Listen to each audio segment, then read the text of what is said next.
People think the covert narcissist is the most harmless, right? Quiet, sensitive, maybe even the good kind. But covert doesn't mean gentle, it means hidden. The damage is the same. You just don't see it coming. There are four main types of narcissists that most experts agree on: grandiose, malignant, communal, and covert. And they all share the same core traits, right? Entitlement, lack of empathy, and this need for control, but they all package it very differently.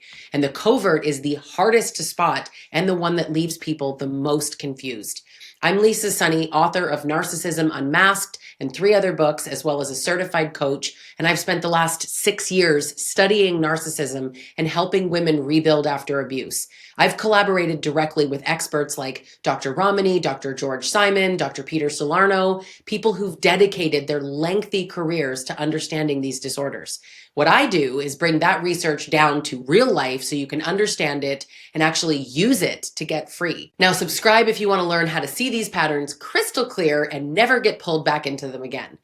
Narcissism is not just learned, right? There's actually a genetic component. Some people are literally wired for low empathy, emotional shallowness, and dominance. And yes, of course, early environment shapes how that wiring develops, but the blueprint is there. It has to be. A lot of people, and when I say people, I actually mean both the general population, but also psychologists and therapists and other experts, think that narcissism is purely learned because early psychology tried to kind of explain everything through childhood, right? Bad parenting, coddling, trauma, neglect, and that model stuck because it made the behavior seem fixable.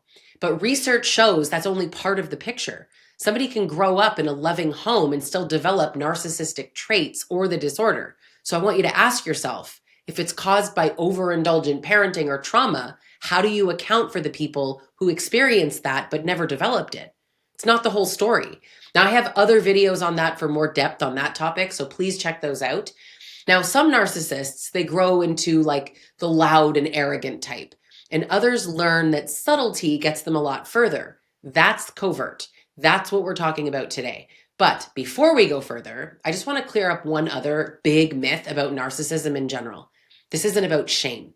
You need to know this before we talk about the covert narcissist, okay? You hear people say deep down they just hate themselves. They're broken inside. That's outdated. Experts like Peter Salerno, George Simon, Gregory Lester, they have made it clear. This isn't shame, it's entitlement. That famous quote, "It's a shame-based disorder," it's based on a myth. They don't act cruelly because they secretly hate themselves. They act cruelly because they feel justified in doing so. The covert narcissist isn't some wounded soul who hurts others from pain. He is someone who has learned that pity gets him more control than pride ever could.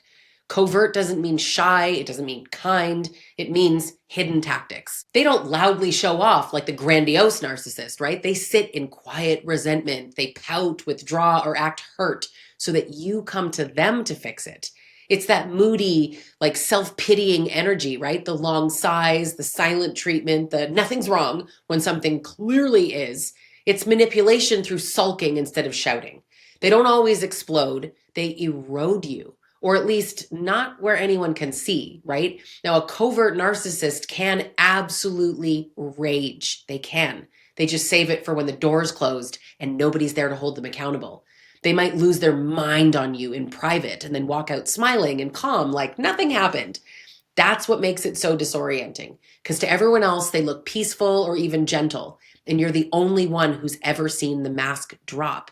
But when they're not yelling, they're just slowly wearing you down with guilt and silence and emotional withdrawal. But either way, the goal is control. It just looks different depending on who's watching. There's a huge myth about covert narcissists that they all behave in a quiet way. Some rage and call you names and flip out, and some absolutely never do that.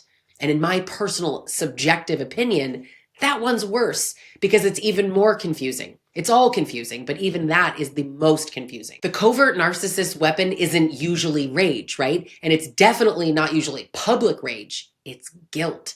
They manipulate from the shadows using their vulnerability as bait. But the grandiose narcissist, He might openly say, I'm better than everyone. The covert narcissist is like, nobody ever sees how much I give. Both of them believe that they're special, but one hides it under this self-pity. A covert narcissist can be so subtle that almost no one notices it. Maybe not even you.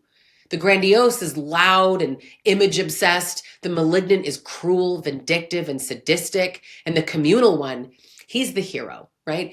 Morality and goodness, that's superiority to him.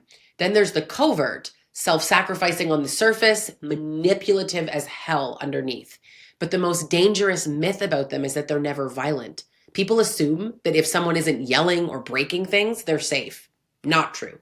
Covert narcissists can be emotionally, psychologically, and even physically violent, especially when their mask slips, right? If you expose them or humiliate them or abandon them, that rage comes out. The violence is just harder to see in those cases. It's not always bruises, right? It might be the destruction of your reputation, your friendships, your confidence. And listen, one key thing to state here is that these things can overlap, right? They don't always fit into a singular box or a singular type of narcissist. And there could even be coexisting conditions or disorders. So it doesn't have to be that they're just one thing. The DSM-5, there's just one type. Now, here's some examples, right? A covert narcissist might send a text to your friend and try to turn them against you. They might give you a quiet punishment if you don't agree with them, or that subtle criticism buried in like concern, right? You're just emotional lately and I'm worried about you. You start questioning your reactions, your tone, your sanity. You start apologizing for things that you didn't even do because keeping the peace feels safer than being right. And every time you smooth it over, you teach them that silence works better than shouting. Right? People often confuse covert narcissism with low self-esteem. They see what they think is insecurity and they assume that it means empathy. Now, a covert narcissist believes that they deserve special treatment because they've suffered. Their pain becomes a weapon. He'll say, well, I guess I'm just not enough for you. And suddenly you're comforting the person that hurt you. You think you're helping someone fragile. He's not fragile. He's strategic. He figured out that guilt gets him more control than arrogance ever could. People often mistake covert narcissism for insecurity, but narcissism isn't insecurity, it's grandiosity. They can't coexist. How are you insecure if you think you're better than everyone else? It's not a facade. It is superiority wrapped in self-pity.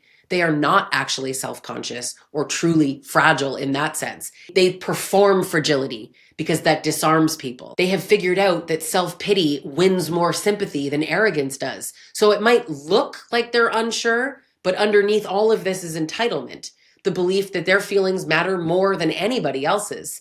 And if your abuser is insecure, it's not the narcissism driving that insecurity, because insecurity is human, right? We all have it. What defines narcissism isn't self-doubt, it's superiority. So narcissists might look insecure when their control is threatened, but that reaction isn't fear of not being good enough. It's anger that they're not being treated as special. It is entitlement in disguise. That's the trap. You try harder, you give more, you over-explain, and he uses that as proof that you're the one that's too intense. And you start to believe that you are, right? You believe that if you were calmer or kinder or more patient or loved him better or you were more supportive or less whatever, that he'd meet you halfway. But the covert narcissist never meets you halfway. He meets you long enough, just long enough to get what he wants, and then he pulls away because he wants you to chase it again. This type of narcissist can absolutely be violent, but their rage is different. Doesn't always come out in public. It shows up when you're trapped or when they feel exposed, right? These are the guys that will beat you alone in the kitchen. They'll snatch your purse in the car. They'll use their body to block the doorway or intimidate you. Do all covert narcissists do this? No, absolutely not. But we need to stop pretending that they're not a covert narcissist if you experience violence. They might throw something once and then cry and then say that they're ashamed. You think that it's an isolated moment, but I'm telling you, it was a test. The more you forgive, the more they push. You end up walking on eggshells telling yourself he didn't mean it, while your nervous system is screaming that he absolutely did. And the covert narcissist can often sound emotionally intelligent. Doesn't mean they are, but they can sound that way. They can talk about trauma and therapy and boundaries and say all the right words, but it's a performance. They're fluent in emotional language, right? But not actual emotional connection. They'll tell you about their pain and their childhood and their ex who never understood them or cheated, and then they're going to use that story to control you.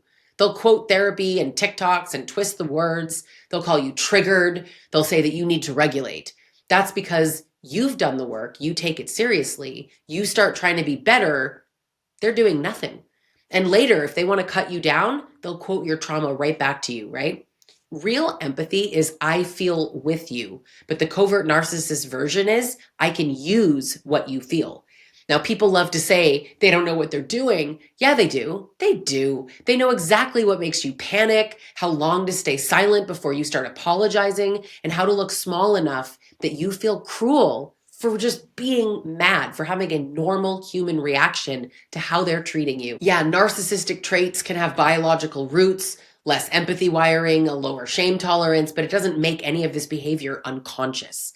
A predisposition isn't destiny. Every abuser still chooses abuse, and you can't love them into healing. God, I wish you could, but you can't.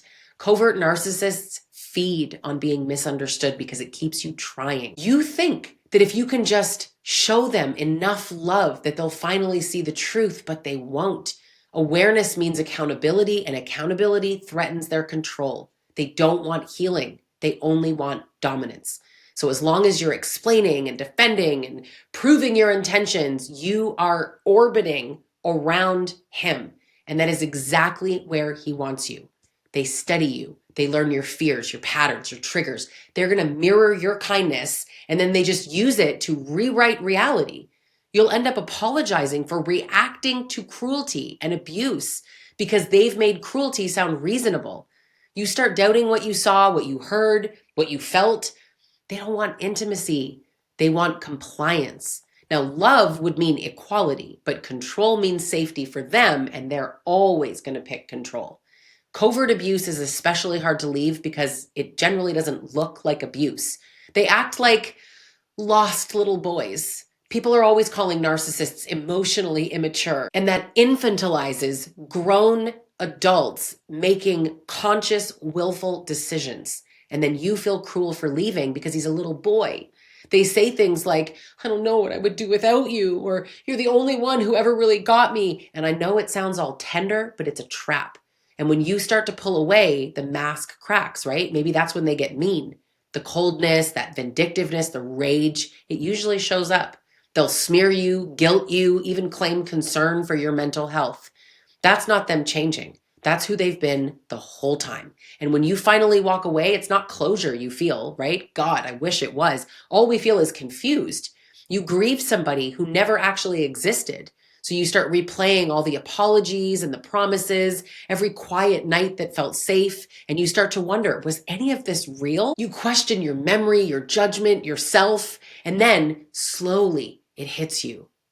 You were never dealing with a broken person who didn't know better. You were dealing with someone who knew exactly how to keep you stuck. And covert narcissists aren't less narcissistic than others. They're just less obvious. They manipulate through guilt instead of rage, silence instead of shouting, and tears instead of threats. They want power, not love. And their invisibility is what makes them so dangerous.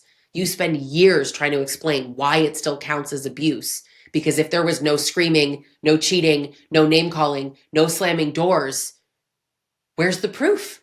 But the absence of proof doesn't mean the absence of harm. So if any of this sounds familiar, I'm telling you, you are not overreacting. You have been dealing with someone who built a whole identity around being the misunderstood one, and you were the mirror that they needed to see themselves through.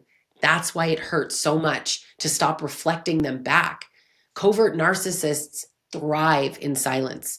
So talk about it, name it, learn the patterns. Once you see how they work, you can't unsee it. And once you stop responding, the spell breaks. That's when your peace starts to come back. Not all at once, but in these kind of small moments of quiet that you stop having to earn constantly. Now, if you're ready to stop analyzing him and start rebuilding yourself, join my group coaching programs. I have 2 different ones depending on where you're at. This is all where we turn clarity into freedom, right? You finally get to focus on the only person that you can actually change, you. Now, you can also work with me in private sessions because I specialize in bringing clarity to women and breaking trauma bonds. So subscribe to this, because the more you understand this, the harder it is for anyone to ever do this to you again.